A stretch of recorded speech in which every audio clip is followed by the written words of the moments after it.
সেখানে আল্লাহর নবী বলছেন জ্ঞান উঠে যাবে এবং মূর্খতা বর্ষিত হবে, তাহলে আমি এবং আপনি জানি না যে প্রকৃত জ্ঞান কোনটা, যেই জ্ঞান আমাদের ইউনিভার্সিটি, আমাদের কলেজের সিলেবাসের মধ্যেই নাই। সেই জ্ঞানের আলোচনায় আজকে আমরা করছি। এই জ্ঞানটা উঠে যাবে। আল্লাহ সুবহানাহু ওয়া তাআলা যখন মানুষকে সৃষ্টি করেন, তখন তিনি মানুষের শত্রু সৃষ্টি করেছেন। একটা গেমিং সফটওয়্যার যখন ডেভেলপ করা হয়, তখন সেখানে যেমন নায়ক থাকে, তেমনি এনিমি বা শত্রু থাকে। আমরা যখন মাঠে ফুটবল খেলি, তখন দুই পক্ষ থাকে। যখন ক্রিকেট খেলি, তখন দুই পক্ষ থাকে। দুই পক্ষ ছাড়া কোনো প্রতিযোগিতা, কোনো খেলা, কোনো গেম সম্ভব নয়। আল্লাহ সুবহানাহু ওয়া তাআলা যখন এই পৃথিবী সৃষ্টি করেন বা এই পৃথিবীর সফটওয়্যার ডেভেলপ করেন, তখন তিনি এই পৃথিবীতে যে খেলা, যে গেম, যে প্রতিযোগিতা শুরু করেছেন, তাতে মানুষের শত্রু তৈরি করে দিয়েছেন। না হলে মানুষ খেলবে কার বিরুদ্ধে? কার সাথে লড়াই করে টিকে থাকবে দুনিয়াতে? কার বিরুদ্ধে যুদ্ধে জয়লাভ করার জন্য তাকে পরকালে পুরস্কার দেওয়া হবে?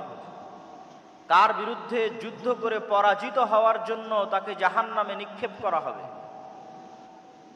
গেম এবং খেলা হতে হবে উভয় পক্ষের পক্ষ থেকে, এবং রেফারিকে হতে হবে ন্যায় বিচারক, এবং সকলকে লেভেল প্লেয়িং ফিল্ড দিতে হবে। যেমনটা নির্বাচনের সময় বলা হয় যে সকল দলকে লেভেল প্লেয়িং ফিল্ড দেওয়া হোক, যেন সমানভাবে সে তার শক্তিকে কাজে লাগাতে পারে। ঠিক এই পৃথিবী ডেভেলপ করার সময় আল্লাহ সুবহানাহু ওয়া তাআলা মানুষ এবং মানুষের শত্রু একই সাথে সৃষ্টি করে দিয়েছেন। একই সময় মানুষের সেই চিরন্তন শত্রু হচ্ছে ইবলিস, এবং ইবলিসের সেনাবাহিনী শায়াতিনাল ইনসি ওয়াল জিন, জিনদের মধ্যে থেকে শয়তান এবং মানুষদের মধ্যে থেকে শয়তান, তাদের সর্দার হচ্ছে ইবলিস। তাদের সাথে চিরন্তন যুদ্ধ আল্লাহ সুবহানাহু ওয়া তাআলা শুরু করে দিয়েছেন মানুষের। আপনি পবিত্র কোরআনের প্রথম থেকে নিয়ে শেষ পর্যন্ত অধ্যয়ন করেন, আল্লাহ সুবহানাহু ওয়া তাআলা আপনার শত্রু হিসেবে কাকে চিহ্নিত করছেন? যে আপনার গীবত করে, অপবাদ দেয়, আপনার জমি জায়গা দখল করে নিয়েছে তাকে। যে ইসরায়েল ফিলিস্তিনে মুসলমানদেরকে হত্যা করছে তাকে।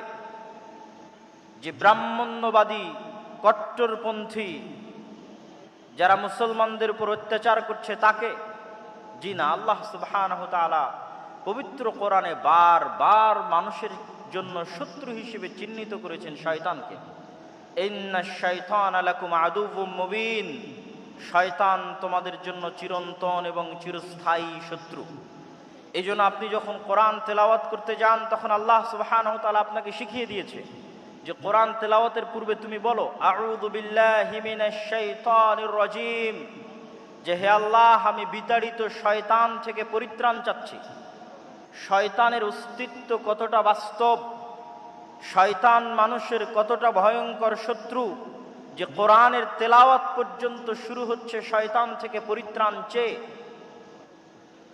পবিত্র কোরআনের শুরু থেকে নিয়ে শেষ পর্যন্ত এবং রাসূল সাল্লাল্লাহু আলাইহি ওয়াসাল্লামের হাদিসকে যদি আপনি সামনে রাখেন, রাসূলুল্লাহ সাল্লাল্লাহু আলাইহি ওয়াসাল্লামের জীবনীকে যদি আপনি সামনে রাখেন, প্রতিটি কর্মকে যদি আপনি সামনে রাখেন, তাহলে দেখবেন রাসূল সাল্লাল্লাহু আলাইহি ওয়াসাল্লাম প্রত্যেকটা আদেশ, প্রত্যেকটা নিষেধ, প্রত্যেকটা দোয়া, প্রত্যেকটা জিকির তিনি শয়তানের বিরুদ্ধে দিয়েছেন। রাসূলুল্লাহ সাল্লাল্লাহু আলাইহি ওয়াসাল্লাম আমাদেরকে সালাম দেওয়া শিখিয়েছেন, তার জীবনের একটি শিক্ষা। তো সালাম দেওয়া শিখাতে গিয়ে তিনি আমাদের কি বলেছেন? যদি তোমাদের কেউ বাড়িতে প্রবেশ করার সময় সালাম দেয়, তাহলে শয়তান বলে লা মাবিতা লাকুম ওয়ালা আশা আলাকুম, এই বাড়িতে তোমাদের থাকার জায়গা নাই, খাওয়ার জায়গা নাই, এই বাড়ি থেকে বের হয়ে যাও। আর যখন তোমাদের কেউ রুমে, ঘরে, বাড়িতে প্রবেশ করার সময় সালাম না দেয়, তখন শয়তান বলে এই বাড়ি তোমাদের থাকার জায়গা, এই বাড়ি তোমাদের খাওয়ার জায়গা। শিখালেন সালাম আর কানেক্ট করলেন শয়তানের সাথে। রাসূলুল্লাহ সাল্লাল্লাহু আলাইহি ওয়াসাল্লাম আমাদেরকে শিখালেন খাওয়ার সময় বিসমিল্লাহ বলতে হবে, কিন্তু কানেক্ট করছেন কার সাথে?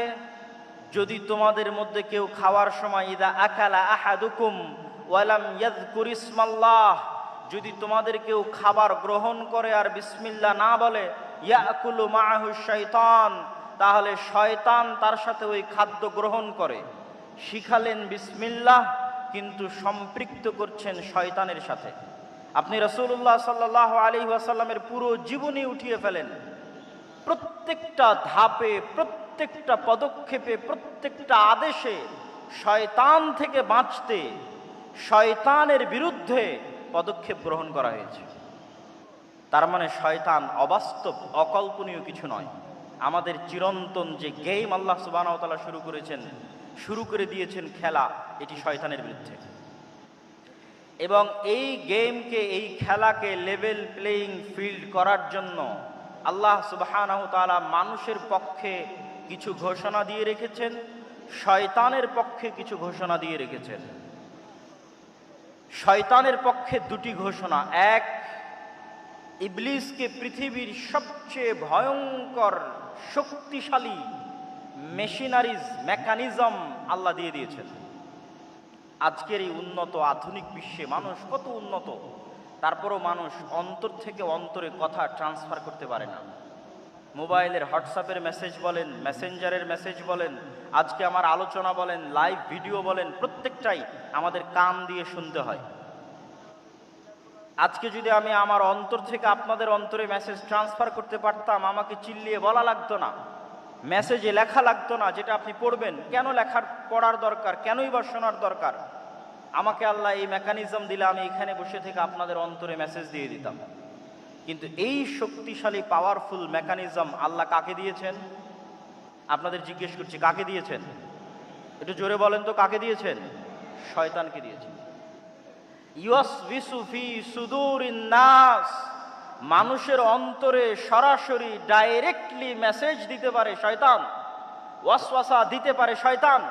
মানুষ দ্বিধায় পড়ে যাবে, তার অন্তরে এখন যে কল্পনা চলছে, এই কল্পনা তার না শয়তানের দেওয়া, আমি আপনি কেউ জানি না। আমরা প্রত্যেক সময়ে যে কাজ করার সিদ্ধান্ত নিচ্ছি এবং আমাদের অন্তরে কথা উদিত হচ্ছে, এই প্রত্যেকটি উদিত হওয়া কথা আমার নিজের না শয়তানের পক্ষ থেকে আমরা জানি না। রাসূলুল্লাহ সাল্লাল্লাহু আলাইহি ওয়াসাল্লাম বলেছেন, এমন কোনো মানুষ নেই ইল্লা ওয়ালাহু কারিনান, যার সাথে দুইজন বন্ধু সব সময় থাকে না।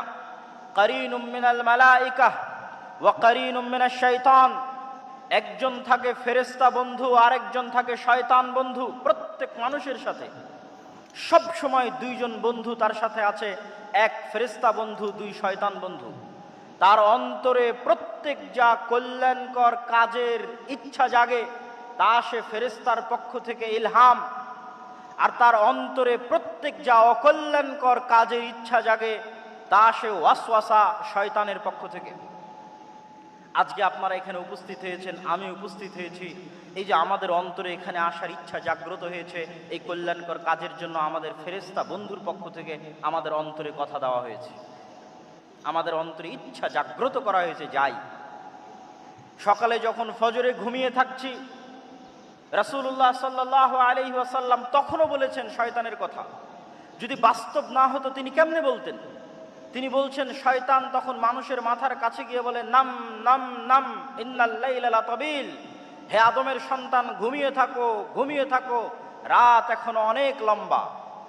তাহলে আপনি মনে করছেন আমি আমার আরামের জন্য ফজরে ঘুমিয়ে আছি, আর আল্লাহর নবী বলছেন না, আপনার আরামের জন্য নয়, শয়তান আপনার অন্তরে দিচ্ছে তুমি এখন ঘুমিয়ে থাকো। সম্মানিত উপস্থিতি, তাহলে আল্লাহ সুবহানাহু ওয়া তাআলা ইবলিসকে দুইটা ছাড় দিয়েছে। এক, সরাসরি আমাদের অন্তরে কথা দিতে পারে ইবলিস। দুই, কিয়ামত পর্যন্ত তার হায়াত বাড়িয়ে দেওয়া হয়েছে। যতদিন আদম আর আদমের সন্তানেরা পৃথিবীতে বসবাস করবে, ততদিন আদম আর আদমের সন্তানদেরকে শত্রুতামূলক জাহান্নামে নিয়ে যাওয়ার দৃঢ় প্রতিজ্ঞ এবং দৃঢ় পণ নিয়ে কাজ করে যাবে ইবলিস এবং তার সাঙ্গপাঙ্গ এবং সেনাবাহিনী। তাদের ওয়াদার কথা আল্লাহ নিজে কোরআন মাজিদে বলেছেন যে ইবলিস এই মর্মে ওয়াদাবদ্ধ যে আমি একাই জাহান্নামে যাব না, আদম সন্তানদেরকে সাথে নিয়ে জাহান্নামে যাব। এই শত্রুতার ঘোষণা আল্লাহ সুবহানাহু ওয়া তাআলা কোরআনে দিয়েছেন। তাহলে ইবলিস এবং শয়তান যদি অবাস্তব হতো, তাহলে কোরআন আর আল্লাহর নবীর জীবনীতে এইভাবে তিনি শয়তানের প্রতি গুরুত্ব আরোপ করতেন না। সম্মানিত উপস্থিতি, তাহলে এবার লেভেল প্লেয়িং ফিল্ডে ইবলিসের ক্ষমতা অনেক বেশি। তাহলে আদম সন্তানের জন্য কি থাকলো, আমার এবং আপনার জন্য কি থাকলো? কি দিয়ে আমরা শয়তানের বিরুদ্ধে এই যুদ্ধে বিজয়ী হব? এটি রাসূল সাল্লাল্লাহু আলাইহি ওয়াসাল্লামের জীবনের সবচেয়ে বড় মৌলিক শিক্ষা। মহান আল্লাহ সুবহানাহু ওয়া তাআলা পবিত্র কোরআন মাজিদে বলছেন, কুল নাহবিতু মিনহা জামিআ ফাইম্মা ইয়াতিয়ান্নাকুম মিন্নী হুদান ফামান তাবিআ হুদায়া ফালা খাউফুন আলাইহিম ওয়ালা হুম ইয়াহজানুন। আল্লাহ সুবহানাহু ওয়া তাআলা আদেশ দিলেন ইবলিসকে আসমান থেকে নেমে যাওয়ার জন্য, আদেশ দিলেন আদম এবং হাওয়াকে জান্নাত থেকে নেমে যাওয়ার জন্য। আদম এবং হাওয়া আর ইবলিসের গল্প কাল্পনিক নয়, পৃথিবীর সব ধর্ম বইয়ে লেখা আছে। ইহুদিদের বাইবেলে, ইহুদিদের তাওরাতে লেখা আছে, খ্রিস্টানদের বাইবেলে লেখা আছে, মুসলমানদের কোরআনে লেখা আছে। কমন গল্প, সেম কমন। ইবলিস, আদম, হাওয়া তথা সকল নবী একই মেসেজ দিয়েছে। আমাদের সৃষ্টি রহস্য সম্পর্কে সেম মেসেজ দিয়েছেন সকল নবী। তাহলে আল্লাহ সুবহানাহু ওয়া তাআলা বলছেন, আমি ইবলিসকে বললাম আসমান থেকে নেমে যাও, আদমকে বললাম জান্নাত থেকে নেমে যাও। তারপরে ফাইম্মা ইয়াতিয়ান্নাকুম মিন্নী হুদান ফামান তাবিআ হুদায়া, আজ থেকে ইবলিস আর আদম পরস্পরের শত্রু। ইবলিসকে দিয়ে দিলাম এই ক্ষমতা, আর আদমের জন্য কি দিব? আমার পক্ষ থেকে হেদায়েত যাবে আদমের জন্য। ফাইম্মা ইয়াতিয়ান্নাকুম মিন্নী হুদা, আমার পক্ষ থেকে দিক নির্দেশনা যাবে, গাইডলাইন যাবে। কিভাবে তোমরা শয়তানের বিরুদ্ধে যুদ্ধ করবে, শয়তানের বিরুদ্ধে কিভাবে টিকে থাকবে, তার ইনস্ট্রাকশন যাবে। নতুন যখন ফ্রিজ কিনেন, কম্পিউটার কিনেন, যে কোনো মেশিনারিজ কিনেন, তখন গাইডলাইন থাকে, ইনস্ট্রাকশন থাকে। যে কোনো গেম যখন আপনি শুরু করবেন খেলা, গাইডলাইন দেওয়া আছে কিভাবে এই গেমটা আপনি খেলবেন। তো এই পৃথিবীতে আপনি শয়তানের বিরুদ্ধে কিভাবে খেলবেন এবং জিতবেন, হারবেন না, তার দিক নির্দেশনা, গাইডলাইন আল্লাহ পাঠাবে। এটা আল্লাহর ওয়াদা। কোরআনে আল্লাহ বলছেন, ফামান তাবিআ হুদায়া ফালা খাউফুন আলাইহিম ওয়ালা হুম ইয়াহজানুন। আমার পাঠানো এই গাইডলাইন, দিক নির্দেশনা যদি মানুষ মেনে নেয়, তাহলে দুনিয়াতে তাদের জন্য কোনো ভীত সন্ত্রস্ত হওয়ার সুযোগ নেই, আর পরকালে আফসোস করার কোনো সুযোগ নেই। দুনিয়াতে কোনো ভয় নাই, পরকালে কোনো আফসোস নাই। তাহলে ওই গাইডলাইনই নবীদের মাধ্যমে আসে কিতাব হিসেবে। ওই গাইডলাইনটা পৌঁছে দেওয়ার জন্য আল্লাহ নবীদের মাধ্যমে কিতাব পাঠান, যার সর্বশেষ কিতাব এবং সর্বশেষ নবী মুহাম্মদ সাল্লাল্লাহু আলাইহি ওয়াসাল্লাম এবং কোরআন। এই জন্য কোরআন আর মুহাম্মদ সাল্লাল্লাহু আলাইহি ওয়াসাল্লামের প্রথম কাজ হচ্ছে মানুষকে শয়তান সম্পর্কে জানানো। শয়তান তোমাদের চিরন্তন শত্রু, জানো, এর থেকে বাঁচতে এই এই এই করতে হবে। লেভেল প্লেইং ফিল্ড করার জন্য দ্বিতীয় মানুষের জন্য মহান আল্লাহ সুবহানাহু ওয়া তাআলার ঘোষণা। যতই আল্লাহ মানুষের জন্য দিক নির্দেশনা, গাইডলাইন পাঠাক, তারপরও ইবলিসের ক্ষমতা বেশি। ইবলিস সরাসরি আমার অন্তরে মেসেজ দিতে পারে, আমরা ধোঁকা খেয়ে যাই, মনে করি এটা আমার ইচ্ছা, অতএব চলো আমি এখন গান শুনবো, অতএব চলো এখন অবৈধ রিলেশনশিপে ব্যস্ত হব। যে কোনো অন্যায় কাজ, সে অন্যায় কাজে আমি মনে করি আমার শান্তি, আমার আনন্দের জন্য করছি, কিন্তু আসলে ইবলিস দিচ্ছে। এইটার জ্ঞান কয়জনের কাছে আছে? কয়টা ইউনিভার্সিটি আপনাকে এই জ্ঞান দিবে? কয়টা কলেজ আপনাকে এই জ্ঞান দিবে? পৃথিবীর কোনো পিএইচডি থিসিস, কোনো মাস্টার্সের থিসিস, কোনো সিলেবাসে আপনাকে এই জ্ঞান দেওয়া হবে না যে শয়তান পৃথিবীতে আছে এবং আপনার অন্তরের উপর তার কন্ট্রোল ক্ষমতা আছে। নাই, পৃথিবীতে কেউ আপনাকে এই জ্ঞান দেবে না। পৃথিবীতে যেখানে যাবেন সবাই আপনাকে বলবে তুমি তোমার মন মতো চলো, তোমার মনে যেটা ভালো লাগে সেটা করো। একমাত্র আল্লাহ, কোরআন এবং আল্লাহর নবী বলবে না, ফুল স্টপ। তুমি জানোই না কোনটা তোমার ইচ্ছা আর কোনটা শয়তান তোমার অন্তরে দিয়েছে। আর কেন পৃথিবীর মানুষ আপনাকে এটি থেকে সতর্ক করবে না? কেন পৃথিবীর কোনো ইউনিভার্সিটি, কোনো সিলেবাস, কোনো কারিকুলামে বলা নাই যে পৃথিবীতে শয়তান আছে এবং তার থেকে আপনাকে বাঁচতে হবে? শয়তান এইভাবে কাজ করে আর আপনাকে তার বিরুদ্ধে এইভাবে যুদ্ধ করতে হবে, এরকম কোনো গাইডলাইন, কোনো সিলেবাস কেন নাই? এই জন্য যে যখনই মানুষ শয়তান সম্পর্কে সচেতন হবে, অসংখ্য ব্যবসা, অসংখ্য বিজনেস বন্ধ হয়ে যাবে। অসংখ্য ব্যবসা, অসংখ্য বিজনেস বন্ধ হবে যদি আপনি আপনার সাইকোলজিকে ম্যানিপুলেট করতে না পারে, তাহলে যত সামাজিক যোগাযোগ মাধ্যম আছে যারা মানুষের মনোযোগকে ধরে রাখার জন্য জাস্ট মানুষের সাইকোলজি কিভাবে কাজ করে, কিভাবে মানুষকে ফেসবুক, ইউটিউব, টুইটারে ব্যস্ত রাখা যাবে এর জন্য গবেষণা করে তার ফিচার সাজায়, আপনি যখন নিজের মনের বিরুদ্ধে যুদ্ধ করবেন তখন এগুলো লস প্রজেক্ট। আর যখন আপনি নিজের মন মতো চলবেন তখন এগুলো প্রত্যেকটা প্রজেক্ট লাভজনক। যখন আপনি নিজের মনের বিরুদ্ধে গিয়ে পর্দা করবেন তখন ফ্যাশন ইন্ডাস্ট্রিজ বন্ধ হয়ে যাবে। আর যখন মন মতো চলবেন তখন ফ্যাশন ইন্ডাস্ট্রিজের বিজনেস চলবে। এরকম প্রত্যেকটা ধাপ আছে যা শয়তান ম্যানুফ্যাকচার করে রেখেছে পৃথিবীর মানুষকে ভুলিয়ে রাখার জন্য। এটি আমি বলছি না, আল্লাহ সুবহানাহু ওয়া তাআলা বলছেন, আলহাকুমুত তাকাসুর, হে দুনিয়ার মানুষ, তোমাদেরকে শয়তান দুনিয়ার লোভ লালসা দিয়ে এমন ভাবে ভুলিয়ে রাখবে। কি ভুলিয়ে রাখবে? কি ভুলিয়ে রাখবে? সালাতের কথা? জি না। শয়তান আপনাকে কি ভুলিয়ে রাখবে? সিয়ামের কথা? জি না। শয়তান আপনাকে ভুলিয়ে রাখবে মৃত্যুর কথা। আলহাকুমুত তাকাসুর হাত্তা যুরতুমুল মাকাবির, কবরে না যাওয়া পর্যন্ত আমার এবং আপনার মনে হওয়ার চান্স নাই যে আমি আপনি মারা যেতে পারি। আজকের পৃথিবী এতটা ব্যস্ততম পৃথিবী, আজকের টেকনোলজি এতটা ব্যস্ততম, আজকের মোবাইল, আজকের টেকনোলজি, সামাজিক যোগাযোগ মাধ্যম মানুষকে এমনভাবে আঁকড়ে ধরে আছে, অবৈধ সম্পর্ক মানুষকে এমনভাবে আঁকড়ে ধরে আছে, ক্যারিয়ারের চিন্তা, দুনিয়ার চিন্তা এমনভাবে আঁকড়ে ধরে আছে যে আপনি মাসকে মাস, বছরকে বছর চিন্তা করতে পারবেন না যে আপনি মারা যাবেন।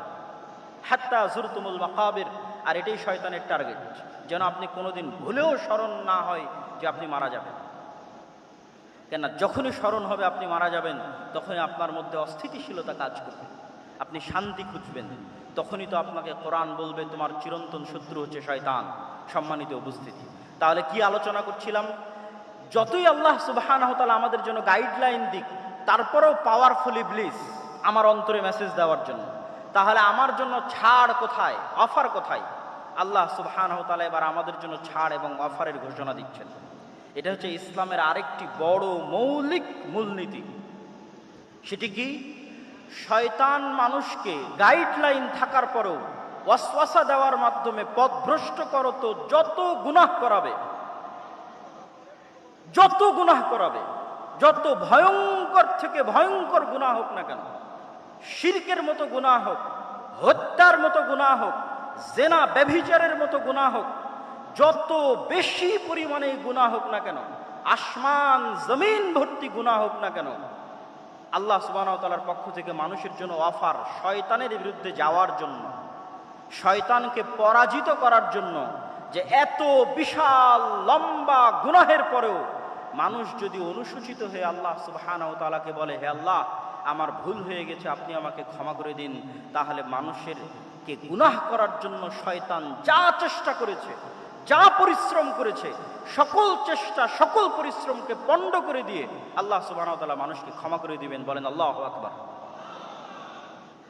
এই একটা অফার দিয়ে মানুষ জান্নাতে চলে যাবে। কিন্তু মানুষকে ক্ষমা তো চাইতে হবে। ইসলামে এমন কোনো গুনাহ নাই যেই গুনাহের ক্ষমার রাস্তা আল্লাহ সুবহানাহু ওয়া তাআলা দেননি। ইসলামে ক্ষমার অযোগ্য কোনো অপরাধ নাই। হ্যাঁ, তবে শ্বাস থাকা পর্যন্ত। আপনি মৃত্যুবরণ করলেন কিয়ামতের মাঠে, তখন শুধু একটা গুনাহ ক্ষমা হবে না, সেটা শিরক। যা আমি আসবো, যে ইসলামের সবচেয়ে বড় মৌলিক শিক্ষার একটি হচ্ছে তাওহীদ এবং শিরক না করা। আসবো ইনশাআল্লাহ ধীরে ধীরে। তাহলে জীবদ্দশায় যতক্ষণ নিঃশ্বাস আছে ততক্ষণ এমন কোনো অপরাধ নাই যেই অপরাধ ক্ষমার অযোগ্য আল্লাহর দরবারে। প্রত্যেকটা অপরাধ ক্ষমার যোগ্যতে মানুষকে ক্ষমা চাইতে হবে। যদি মানুষের সাথে সম্পৃক্ত অপরাধ হয় তো মানুষের কাছে ক্ষমা চাইবে। যদি মানুষের হক মেরে নেওয়া সংক্রান্ত অপরাধ হয় তো মানুষের হক আদায় করে দিবে।